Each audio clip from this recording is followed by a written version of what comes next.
I'm using Pure and Original Classico chalk paint in Silk White and a zipper brush. You see it's slanted, way easy to use in some projects. Now I'm going to show you how I'm painting my pantry door, starting with the routed edge first, then the recessed panel, then the outsides. Now, DH was down here earlier and put the first coat on. I don't know that he's ever worked with chalk paint before, and he told me, I hate brush strokes. And I said, well, I went down and I got rid of your brush strokes after you painted that first coat of paint. And he said, you can't get rid of the brush strokes. Well, number one, he's not used to working with chalk paint. And number two, I have a trick that I learned because I've been painting so much with chalk paint that really does work. So that's what I'm showing you today. So I got just enough paint to paint the area that I'm working on right now, which is the little bit of trim work. And then I go around, paint that first, and then I make sure any overpaint is smoothed out so I don't get any ridges. And then I go to painting the inside. I get a bit more paint on my brush and I dab it around so I have some paint to work with on the panel. And then it doesn't matter which way I go, whether I scrub or I pounce, doesn't matter, whatever you prefer to do to get that paint moved around on that piece.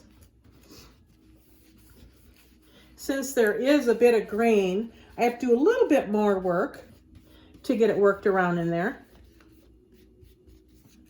Okay, now I have a nice even layer. I'm going to go back and forth to make sure that the paint is spread out very well.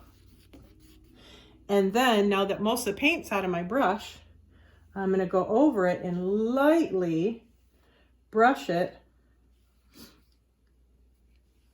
to minimize those brush strokes. And the more that I do it, the more level it looks. And then the very last time I go over this, I'm going to go with the grain. Very, very lightly to push down those ridges that I created with the brush. I really like the angled brush. In certain instances, you need to get to know your brush and get to know your piece and get to know your paint as to what it will do. Because every paint really is different. It reacts differently. Very, very smooth now. So I've done the routed trim, I've done the inside panel, and now I'm going to do the outside. Same technique, get a bunch of paint on there, spread it around on the part that I'm painting, and then get a really nice layer on it. Once I'm sure that it's all covered well, go over it lightly again, empty out my brush on the side so I have minimal paint in my brush, and then go back over it until it looks right. I've heard a lot of people, many over the years, complain about chalk paint, saying they don't like it. But honestly, I don't think it's the chalk paint. I think it's their experience, or I should say lack of experience with the chalk paint, because it works just fine for me. But it also took me a little bit to get used to it, to learn the ins and outs of using it, because it is a different animal than regular paint. Okay, and I'm going to go back over this, be wispy on it again. Go back over this, make sure I got enough paint spread out on it.